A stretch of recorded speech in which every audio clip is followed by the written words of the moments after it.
Hi there. Okay, last little video here. As we start to look into chemistry here, we got to learn a few terms and get comfortable with them. So the first one is, what is an element? Okay, so an element is a pure substance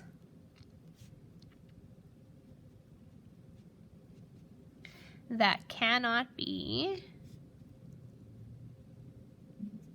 broken down into simpler substances. Okay, so that's an element. Okay, what is a chemical symbol? It's an abbreviation of the element's name.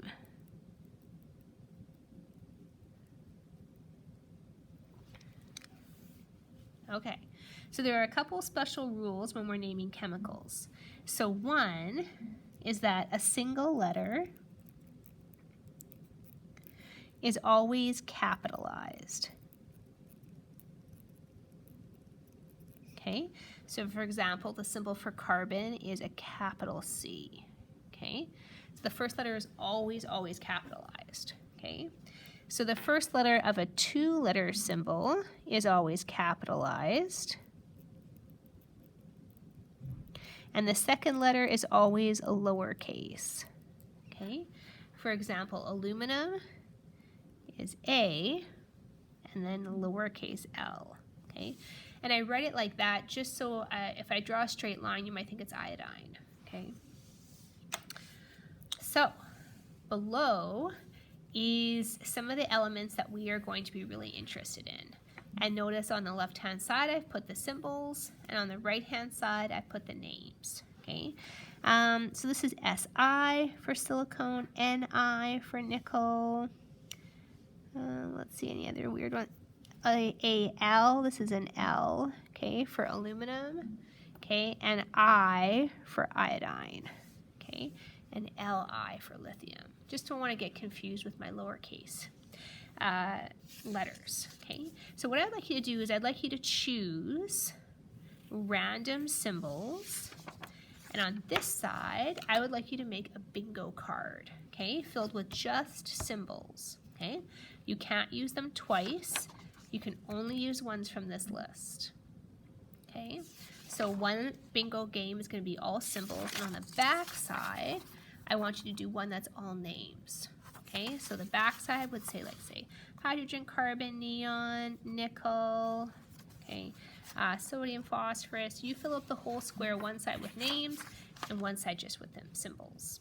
Okay, and then we're going to play a game of bingo together. Okay, next up, turn to page 21. Okay, Bohr diagrams and atomic properties. So some words we're going to know or get to know is the Bohr model, what an orbit is, atomic mass, and atomic number. Okay, so the Bohr model is the big model that we are going to deal with a lot and get super comfortable with. Okay, so the Bohr model of an atom is a diagram that shows the nucleus of an atom and all the electrons that orbit it or move around it. Electrons orbit around the nucleus at set or different distances away from it. These orbits are numbered starting at the center. Okay, so right here, let me get a marker here. Okay, so this is the nucleus. Okay, this is the middle of the atom, and inside we have our protons and our neutrons. And for our sake, we're going to constantly write P equals N equals, and then we'll write down how many protons and neutrons we have.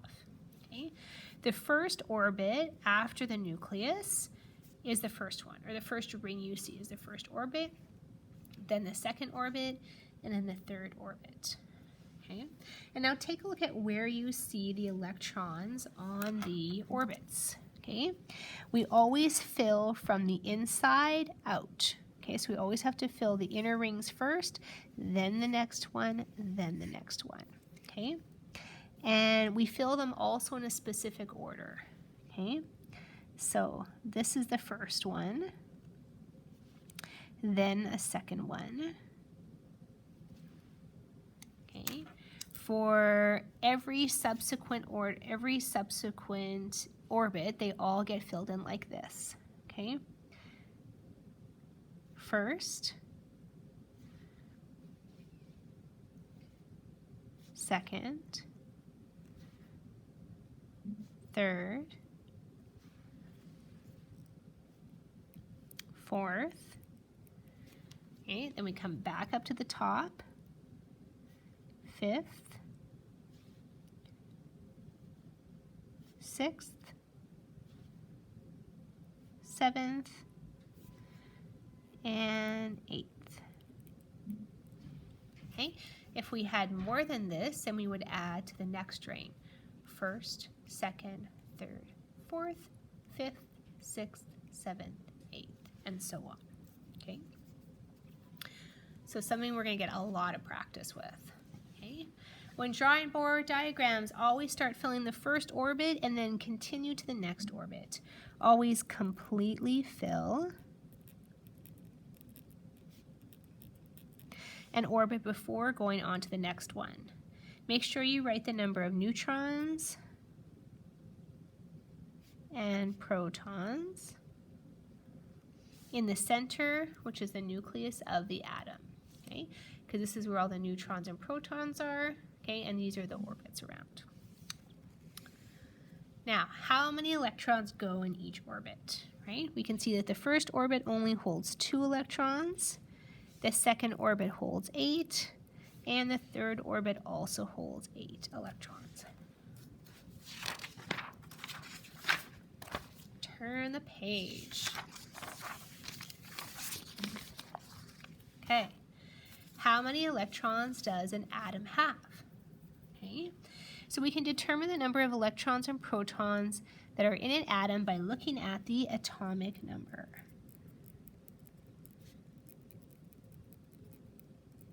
Okay, this will always be a whole number.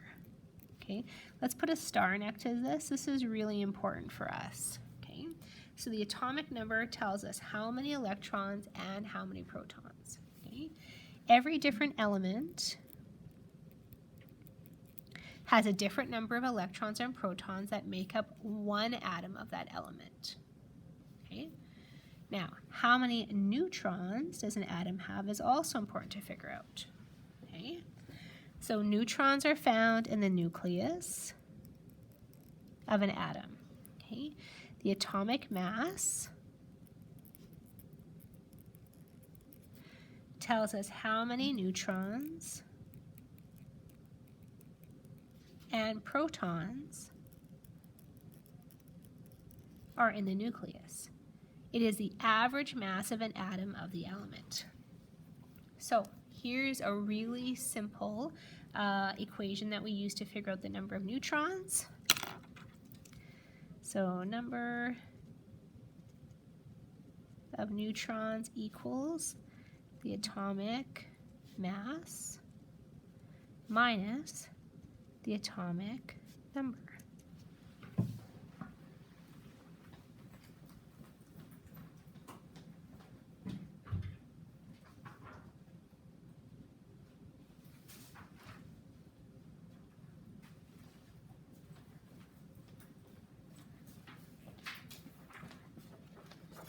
Okay, so if we look at our periodic table here, we can see that the atomic number is always in the top corner. Okay, our chemical symbol is in the middle of the square. Then we have the chemical name and then the atomic weight. Okay. And the atomic weight or the atomic mass always equals the number of protons and an equals number of that's up here. Number protons and equals number electrons. Okay, and the atomic weight equals, how do I want to write this? I'll just write this here. Number of neutrons equals atomic mass minus atomic number. Okay, so you can write that on so you can also get some practice with understanding what we're looking at.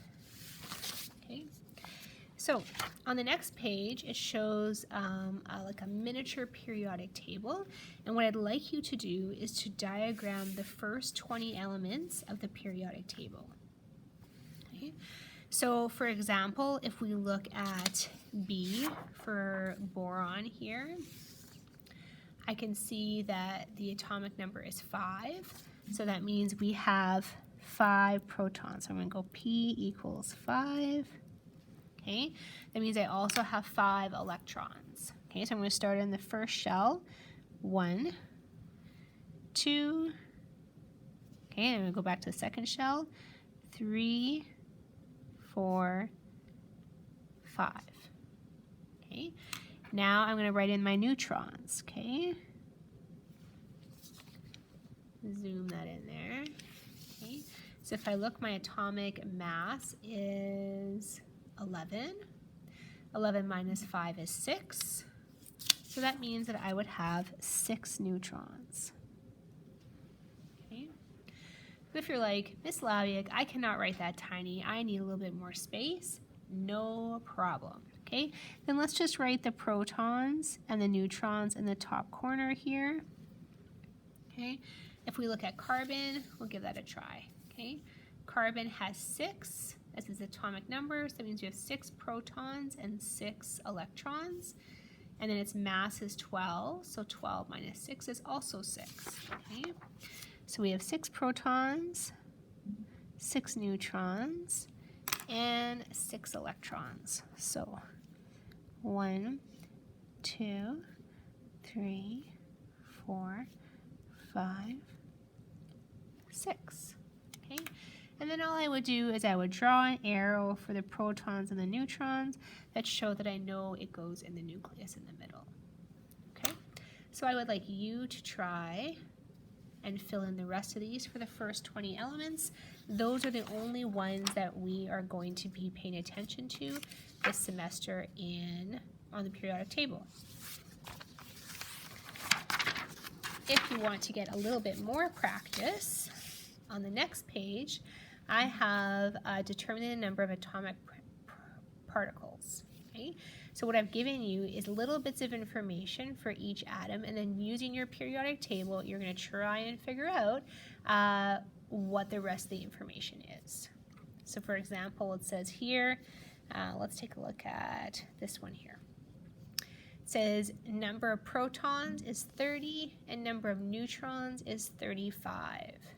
Okay, so I know that the number of protons and electrons have to be the same. Okay, so these have to be the same. So that means this also has to be 30. Okay, so I also know that the number of neutrons, and the number of protons give me the mass. So that would have to be 65. So now if I look on my periodic table and I go number 30 here, look, it's mass, 65, right on. So then this is zinc. So the element name, zinc, and the symbol Zn. And what else is asking for? Atomic number? Well, that's also going to be 30. Okay, so notice that this one, and this one are all the same. Okay, happy hunting. Enjoy.